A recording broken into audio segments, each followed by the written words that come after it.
Good morning. My name is John Van House. I'm the corporate executive chef for Grand Casinos. And Cammie. I'm Cammie Schoenfeld. I'm a lamb producer from western Minnesota. And we're here today talking about lamb, the nutritional benefits, and how to make it really nice and good. I'm going to butcher this lamb and talk about some uses about it. Today we're going to do seared lamb chops out of the rack of lamb. And we're going to make a mint chimichurri with some lime, garlic, serrano, and Fresno chilies, a little bit of olive oil. A little bit different take on the old classic green jelly, mint jelly and lamb. This is a nice fresh way to have that same kind of flavor profile. This is the rack of lamb, so it would be from right behind the shoulder to right to the loin. It's a very popular cut in lamb. A lot of people will do the whole rack, and when we take it out of the package you can see it.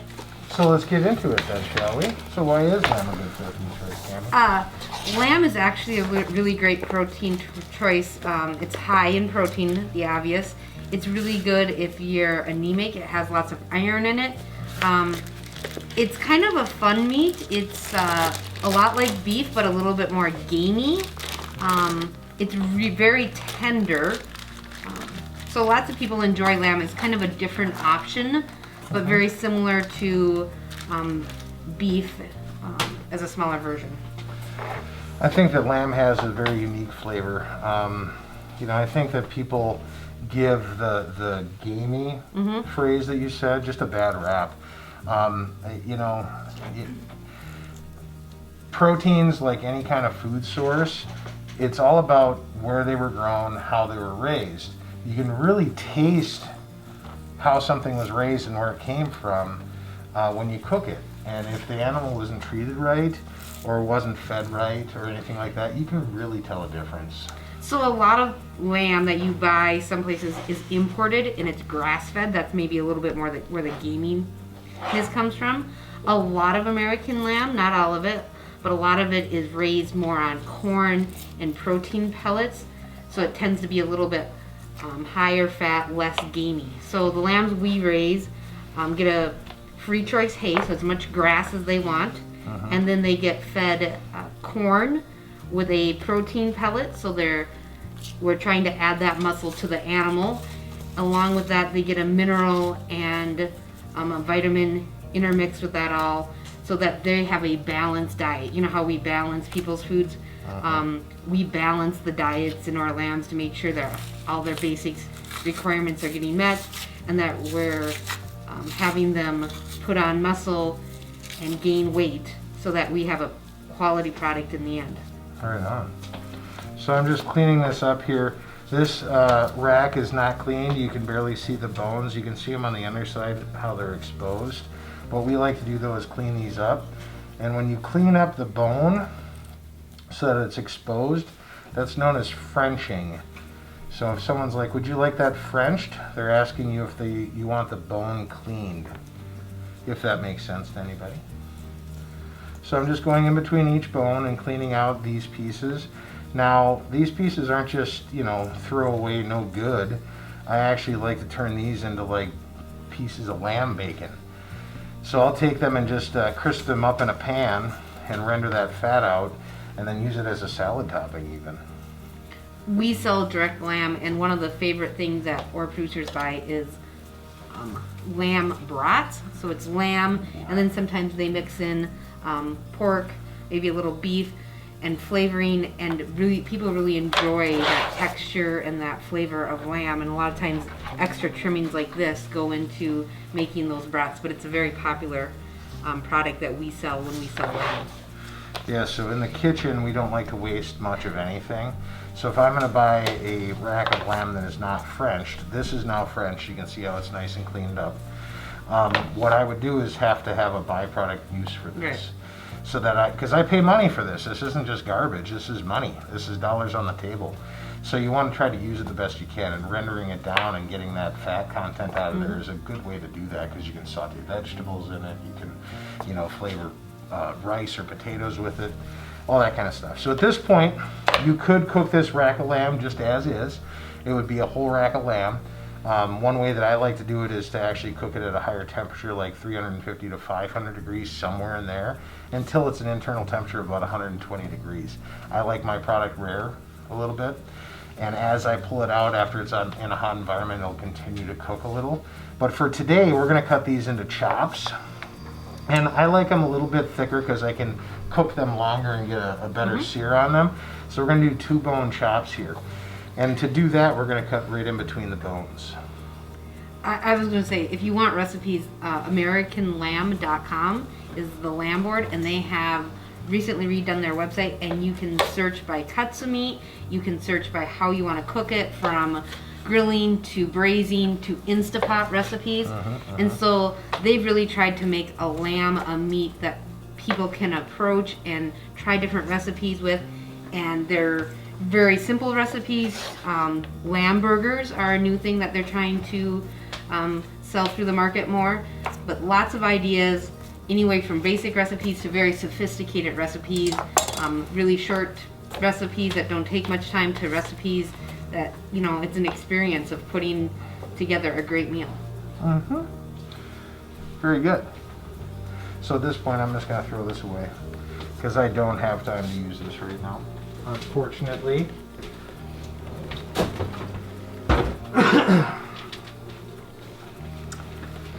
Cammie, would you like to help me out here? Sure. Go ahead and season these with the salt and pepper. Okay. They're just grinders, so you just hold them up on top and grind them up.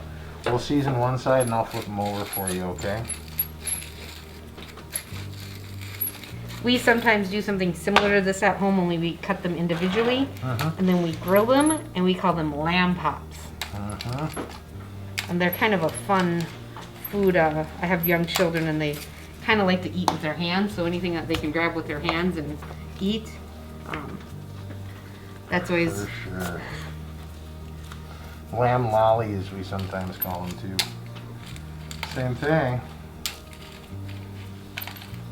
Thank you, by the way. No. Should be fun. We're going to sear more than just the 2 sides on it though.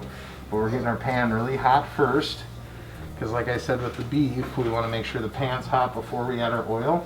Because right now the pan itself is agitating, so the molecules are starting to get excited. And if you put the oil in too early, it just sits on top. Whereas if you put the oil in when the pan's hot, the pan actually absorbs some of that oil, which will help products from sticking. What kind of oil did you put in here? This is just canola oil. Does the oil matter much when you... Yes, it does actually. That's a great question. So the right oil for the right job, just like the right tool for the right job. So in this case, we want an oil that has a high smoke point. Okay. So that means it doesn't have a lot of fruit solids or anything like that in it. If we were to put butter in here, like whole butter right now, it would just burn because the pan's too hot. You can see we have a little bit of wisps of smoke coming up, and that's what we want. We want that high temperature. So vegetable oil, canola oil, grapeseed oil is really good for this, especially seeing as grapeseed has a high smoke point, but it has some good health benefits for you as well. Things that you want to avoid are like extra virgin olive oil, because extra virgin olive oil has a high amount of fruit solids in it, so it'll burn at high temperatures. Extra virgin olive oil should be used as a finishing oil, like in risotto or on top of pasta or in a salad. That's when you use it. You don't introduce it to heat. Does that make sense? Yep. Now, there's different versions of olive oil. There's extra virgin, which is from the first pressing of the olive, so it has the most amount of fruit content. But then you have olive oil, or virgin olive oil, right? That's from the second pressing of the olives. There's less fruit solids. But then you have pomace olive oil, which is from the third pressing of the olives. Still tastes kind of like olive oil, but doesn't have any of the fruit solids in it in comparison to the previous two, so it has a much higher smoke point. So chefs will use pomace olive oil to saute in, and then extra virgin olive oil to finish with. Does that make sense? Yep. You can see that it's the oil starting to pick up some brown here from the... Oh yes. That's a good sign. We call those souks. So souks stick to the pan, the little brown bits in the pan, and that's the base word for the word succulent, if you think about it. Oh. Right? My Latin, right? Yep. So we just got to take our time, and seeing as these are misshapen because of the bone that's there, we need to make sure that we're taking the right amount of time on all sides. We want to try to get the bone hot but we want to develop a good sear on the meat for flavor purposes. And obviously some of these have more meat on them, like this one's a nice big chop. That one's going to take longer to cook than, say, this guy over here. So we want to be cautious of that. And we want to pay attention. See how we got nice browning here, though? That caramelization? That's what we're going for. That color on the meat itself, and then on the bone that's in contact with the cooking surface. That looks really good. Doesn't it? Nice chops. I love lamb. This would be a great fun, you know, you want to have a cooking experience, invite a couple friends over. Yep. Very simple recipe. Try something new. The key to a lot of this cooking stuff too, as you can see, is having your ingredients ready. If I'm running around looking for this and looking for that, I don't have the time to talk to my dinner guests, right? This way we can talk about it and sit here and oogle over how pretty the food looks. So lamb, you can be found in grocery stores. Usually bigger chains have it, higher end chains have it. The common things you'll find is lamb chops, lamb racks, similar to cooking this style. You'll find a leg of lamb, which is the leg. It's usually a bigger piece of meat. A lot of people will roast it, or it's a slower kind of like making a roast.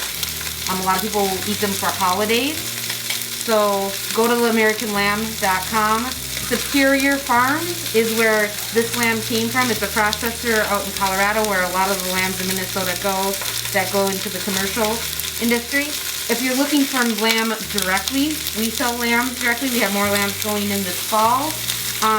The other best resource I know of is there's a Facebook group that was created actually right after the COVID started and people wanted farm or directly contact farmers. It's called Minnesota Farm Direct. And you go on there and you can find farmers from Minnesota selling all kinds of agricultural products. There's a search, so you can search lamb and you can search by location in the state. There's about 50,000 members when I looked at it the other day. So great resource for all farm-grown products in Minnesota. So that's Minnesota Farm Direct. It's a Facebook group. Search lamb and you can find producers from all across the state.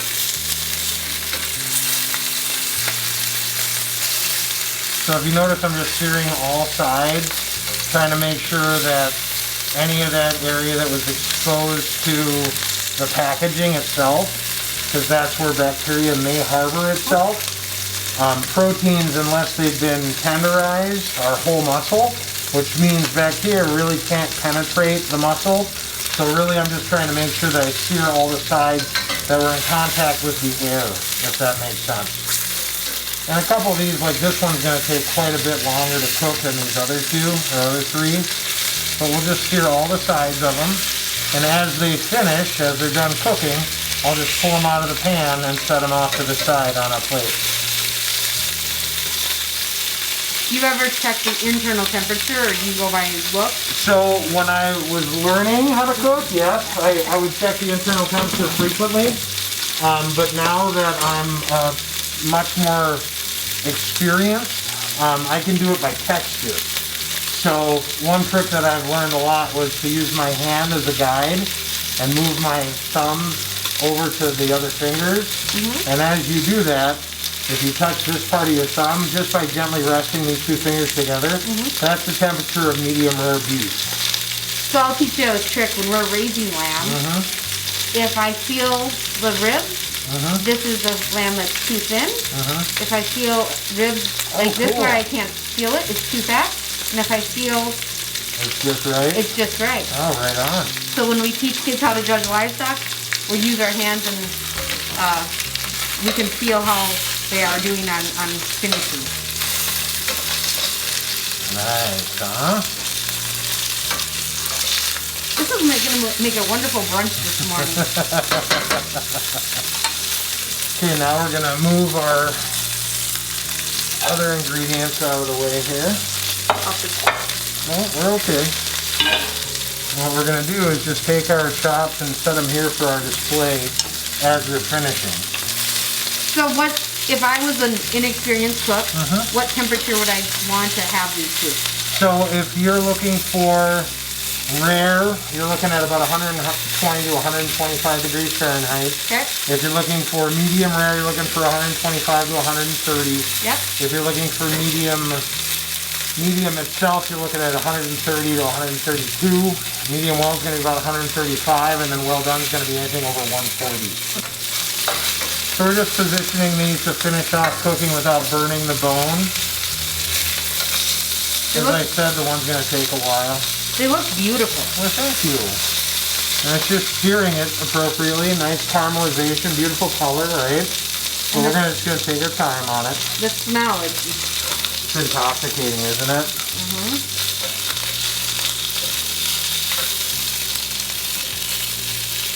So I do like them a little rare personally. Do you have a temperature preference? I like medium. Medium? But Well, then we'll make sure that that guy there is medium for you, okay? So what are some of the lamb that you serve in your restaurant? So we have done lamb in our steakhouse, and we'll serve it with different things. One was a chimichurri, which is why I chose this recipe. It's just really nice and fresh. Lamb itself is very rich. It has a good fat content to it, so it can be very, very rich. So if you pair it with rich sauces, it can be overpowering, or it's just too rich for you. So I like to go with the fresh.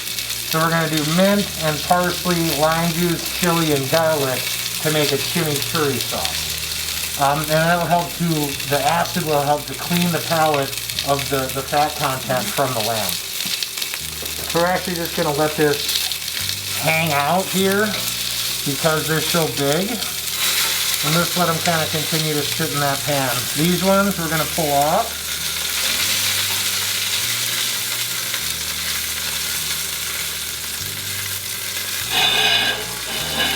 The presentation. Alright. And seeing as this one's so thick in comparison to the other ones, we're going to let them sit there in the hot pan off the heat while we do our chimichurri sauce. Sound good? Beautiful. Alright, now we're moving over here. How hot do we like our chimichurri?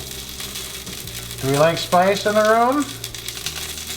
Yeah. Alright, so therefore I'll use a whole serrano chili, seeds and all, and I'll use a whole Fresno chili. Fresno chilies are actually a little bit less spicy, even though they're red.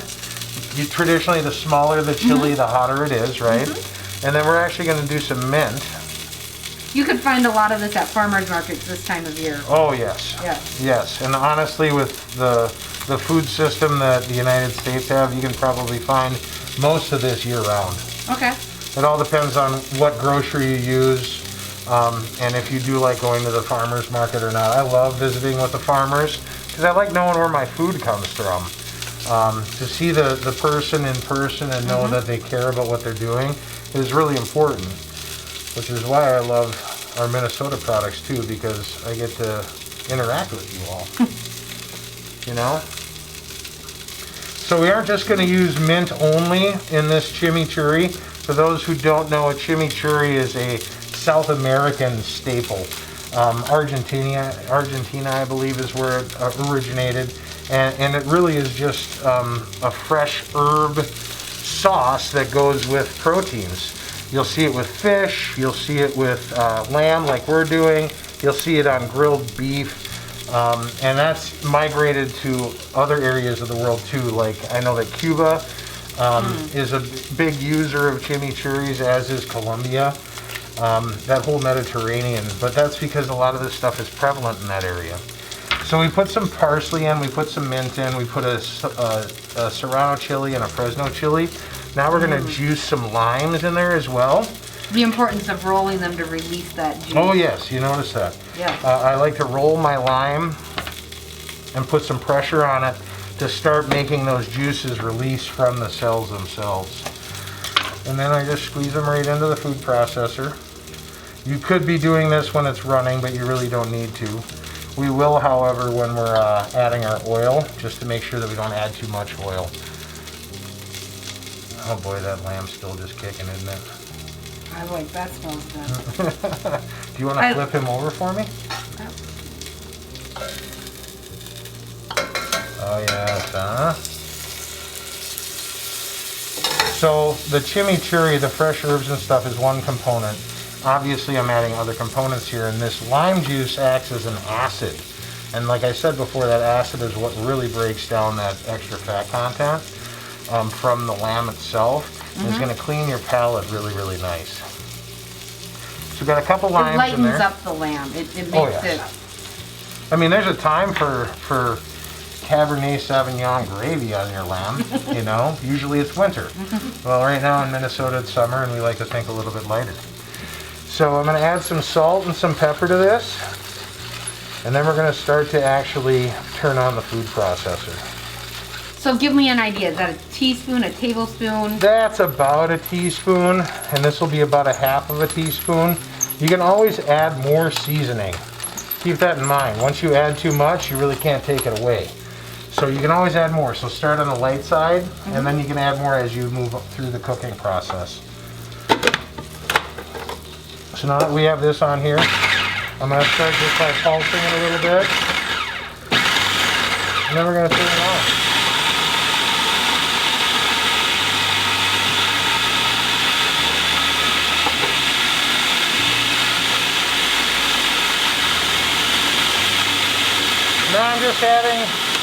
Now I'm just adding some olive oil to kind of bring it all together. We don't need too much, but we're going to add enough to make it so that it's somewhat moist.